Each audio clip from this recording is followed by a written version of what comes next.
మత్తయి సువార్త 15వ అధ్యాయము మొదటి నుంచి.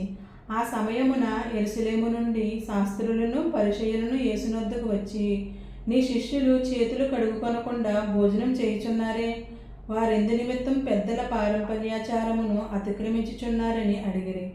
అందుకాయన, మీరును మీ పారంపర్యాచారము నిమిత్తమై దేవుని ఆజ్ఞను ఎందుకు అతిక్రమించుచున్నారు? తల్లిదండ్రులను గనపరచమనియు తండ్రినైనను తల్లినైనను దూషించువాడు తప్పక మరణం పొందవలననియు దేవుడు సెలవిచ్చును. మీరైతే ఒకడు తన తండ్రినైనను తల్లినైనను చూచి, నా వలన నీకేది ప్రయోజనమగునో అది దేవార్పితమని చెప్పిన యెడల అతడు తన తండ్రినైనను తల్లినైనను గనపరచనక్కరలేదని చెప్పుచున్నారు. మీరు మీ పారంపర్యాచారము నిమిత్తమై దేవుని వాక్యమును నిరర్థకం చేయుచున్నారు. వేషధారులారా, ఈ ప్రజలు తమ పెదవులతో నన్ను గనపరుచుదురు గాని వారి హృదయము నాకు దూరముగా ఉన్నది. మనుషులు కల్పించిన పద్ధతులు దైవోపదేశములని బోధించుచు వారు నన్ను వ్యర్థముగా ఆరాధించుచున్నారు అని యెషయా మిమ్మును గూర్చి ప్రవచించిన మాట సరియే అని వారితో చెప్పి, జనసమూహములను పిలిచి, మీరు విని గ్రహించుడి. నోట పడినది మనుషుని అపవిత్రపరచదు గాని నోట నుండి వచ్చినదే మనుషుని అపవిత్రపరచునని వారితో చెప్పెను. అంతటా ఆయన శిష్యులు వచ్చి, పరిసయ్యులు ఆ మాట విని అభ్యంతరపడినని నీకు తెలియనా అని ఆయనను అడగగా, ఆయన, పరలోకమందున్న నా తండ్రి నాటన ప్రతి మొక్కయు పెళ్ళగింపబడును. వారి జోలికి పోకుడి. వారి గ్రుడ్డువారే ఉండి గ్రుడ్డువారికి త్రోవ చూపువారు. గ్రుడ్డువాడు గ్రుడ్డువానికి త్రోవ చూపుని ఎడల వారిద్దరూ గుంటలో పడుదురు కదా అనిను.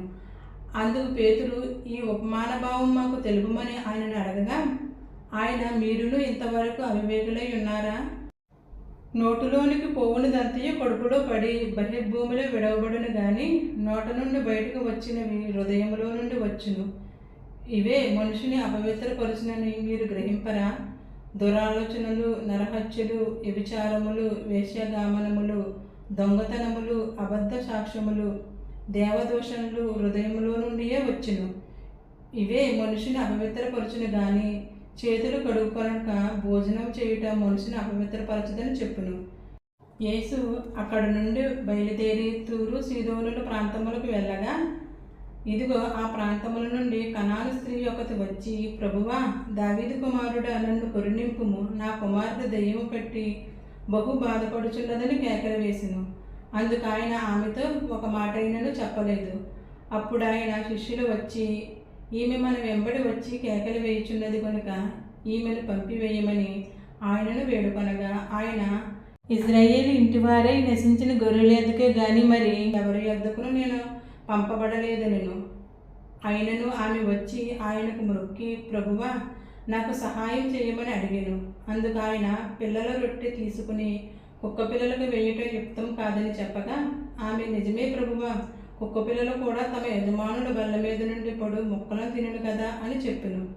అందుకు యేసు, అమ్మా, నీ విశ్వాసం గొప్పది, నీవు కోరినట్టే నీకు అవును గాక అని ఆమెతో చెప్పెను.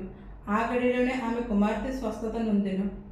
యేసు అక్కడ నుండి వెళ్ళి గలిలయ సముద్ర తీరమునకు వచ్చి కొండెక్కి అక్కడ కూర్చుండగా, బహు జన సమూహములు ఆయన యొద్దకు కుంటివారు, గ్రుడ్డివారు, మూగవారు, అంగహీనులు మొదలైన అనేకులను తీసుకుని వచ్చి ఆయన పాదముల యొద్ద పడవేసిరి. ఆయన వారిని స్వస్థపరచును. మోగవారు మాట్లాడుటయును, అంగహీనులు బాగుపడుటయును, కుంటివారు నడుచుటయును, గ్రుడ్డివారు చూచుటయును జనసమూహములు చూచి ఆశ్చర్యపడి ఇశ్రాయేలు దేవుని మహిమపరచిరి.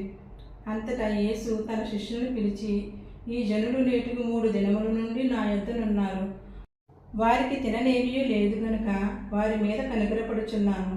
వారు మార్గంలో మూర్చపోదురేమో అని వారిని ఉపవాసంతో పంపివేయుటకు నాకు మనసు లేదని వారితో చెప్పగా, ఆయన శిష్యులు, ఇంత గొప్ప జనసమూహమును తృప్తిపరచుటకు కావలసిన రొట్టెలు అరణ్య ప్రదేశములో మనకు ఎక్కడి నుండి వచ్చినని ఆయనతో అనివి.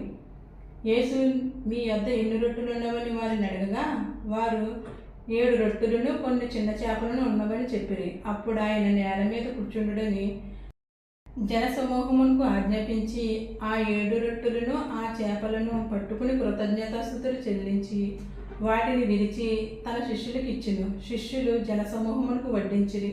వారందరూ తిని తృప్తి పొందిన మీదట మిగిలిన మొక్కలు 7 గంపల నిండా ఎత్తిరి. స్త్రీలను పిల్లలను గాక తినువారు 4,000 మంది పురుషులు. తర్వాత ఆయన జనసమూహములను పంపివేసి దోణి ఎక్కి మగదాను ప్రాంతములకు వచ్చెను. దేవుడు ఈ వాక్యమును మీ అందరి హృదయంలో ఫలించునుగాక.